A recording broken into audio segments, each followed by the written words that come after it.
Welcome to London. We flew in last night. We didn't film much last night because it was pretty late. And now we're gonna go see Parliament Square. This is our first time that we've flown from one European place to another. So it's cool to finally get outside of Germany.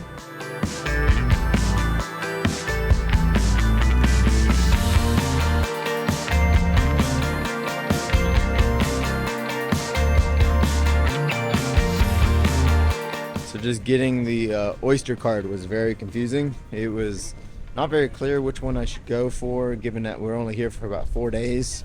We ended up getting the 7-day pass because it just mathematically made sense, but it definitely could have been clearer.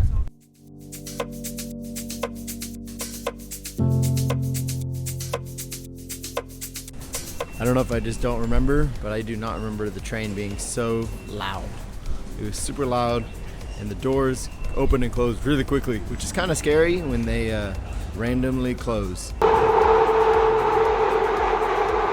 So here is Big Ben, and a fun fact is actually Big Ben is the bell at the top of the tower, and the tower itself is called Elizabeth Tower.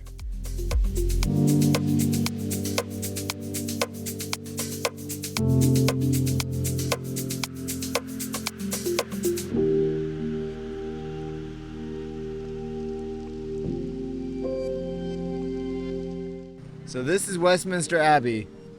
Inside this really old church are Charles Darwin, Isaac Newton, Elizabeth I of England, and many others.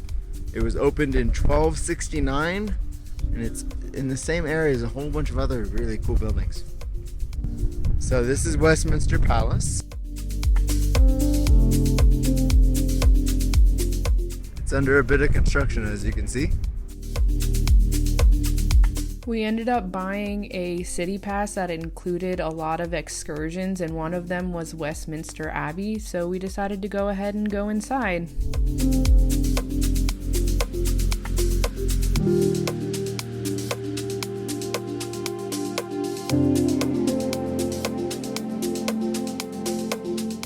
So this is the grave of an unknown soldier that died during World War I. It is the only grave in Westminster Abbey that is not walked on.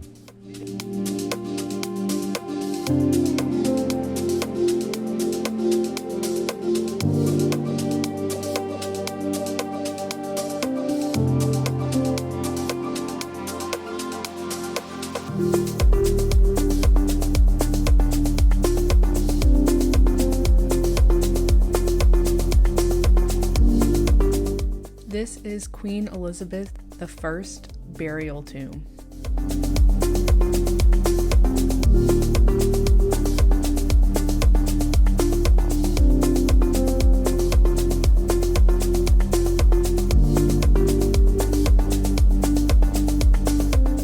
Here is the tomb of King Edward III, and here is the tomb of King Richard II.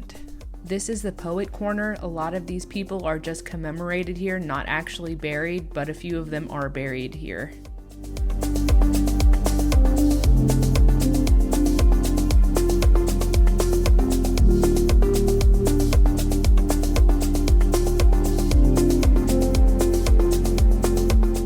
So we just finished at Westminster Abbey. It was a lot bigger than I thought it would be, and there are a lot of very important people buried or memorialized there.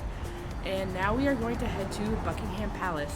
One thing I think that's pretty funny is that all of the crosswalks, I don't think I've seen one that didn't have it, tell you which way to look.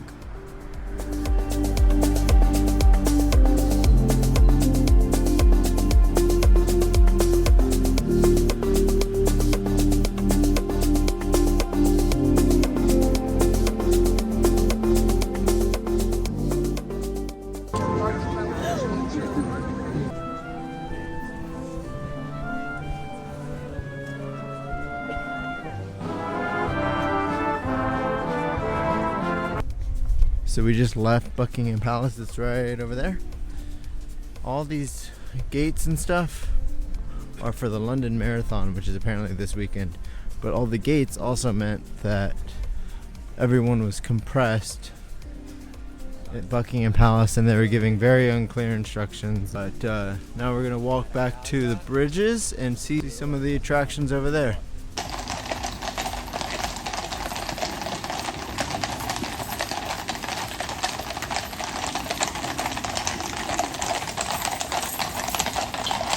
on the way to Westminster Bridge, right over there.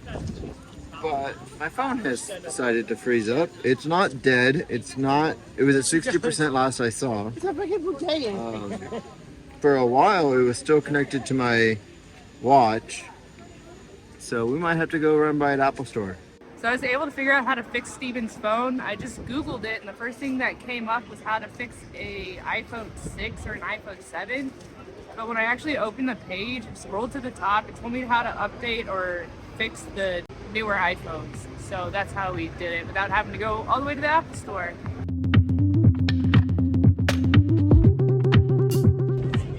So that's the London Eye, one of the most well-known attractions in London.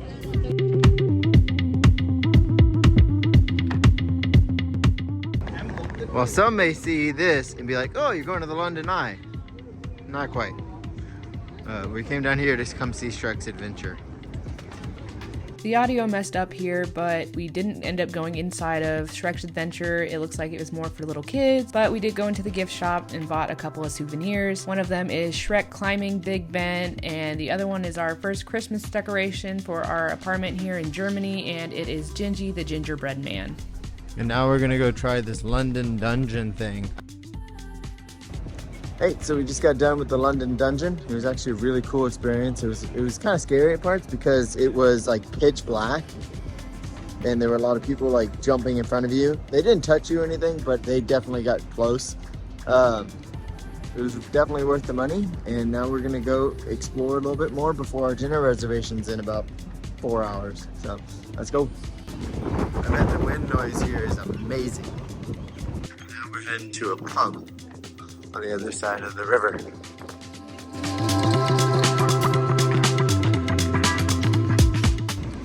So the first place we were gonna go to looks very busy, and we don't feel like waiting, given that we have food reservations in about 3.5 hours.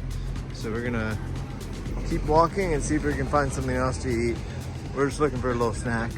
We did just walk by 10 Downing Street. It's quite a ways down there and the public can't access it.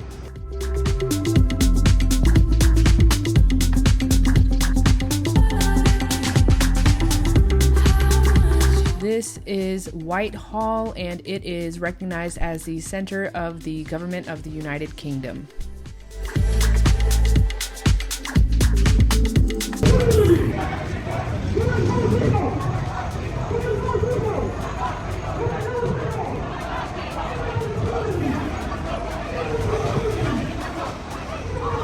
What is with us in coming across parades?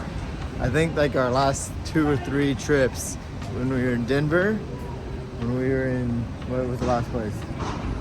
Stuttgart. When we were in Stuttgart, we come across either a parade or a marathon, and then there's a London Marathon is tomorrow.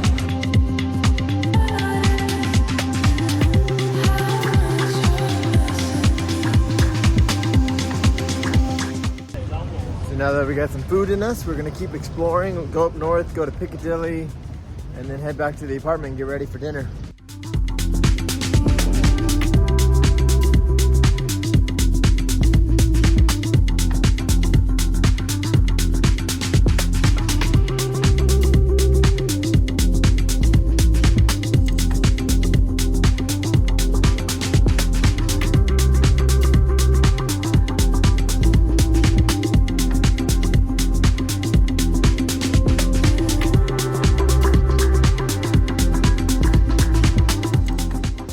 And this is the London weather that I was warned about back in Munich. I was told it's cold, wet, and rainy. And so far today it's been pretty warm. But now the rain's coming out and it's getting a little chilly. So now it's time to head to dinner. And we're going to a place called Launceston Place, maybe? Not really sure how to pronounce it. But it's a Michelin star restaurant. Hey, Steven from the future here. We're back in Munich editing the video as we speak, and one small correction that we wanted to make was this Launceston Place apparently used to be a Michelin star restaurant. It lost it back in 2016. Apparently there's a new chef that's in charge of getting it back, but we misunderstood some lists that we saw when we were in London trying to find a place to go, and the food was still amazing, and apparently it also used to be a favorite restaurant of Princess Diana. at least a favorite restaurant in the area. Anyways, back to the vlog. But apparently there's a lot of those here. There's like 66 or something just in London by itself. So let's go see what the food's like.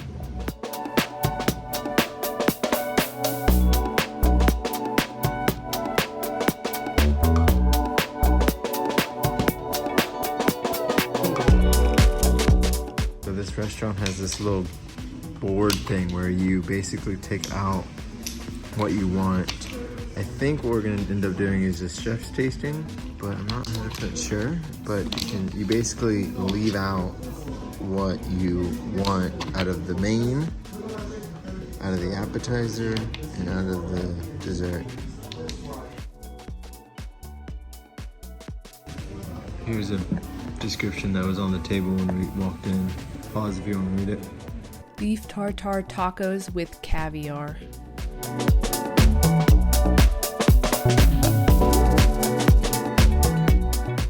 Ben's fried chicken with sourdough bread with seaweed butter and red pepper butter. Rose chicken consomme. Eggs and soldiers with a scrambled egg foam and a soldier to dip into the egg.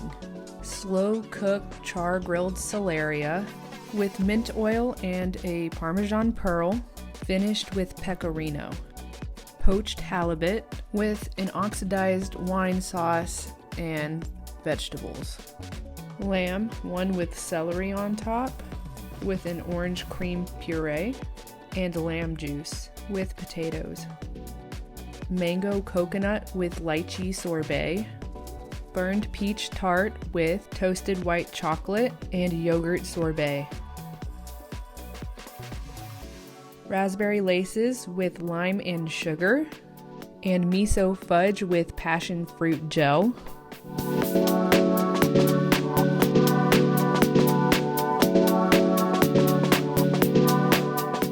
I can already tell it's getting loud up there, but I want to say that food that we had at the Michelin star restaurant was amazing. There were a couple things we didn't necessarily love, but like that's gonna happen when we have a chef's tasting kind of thing. But everything else was amazing.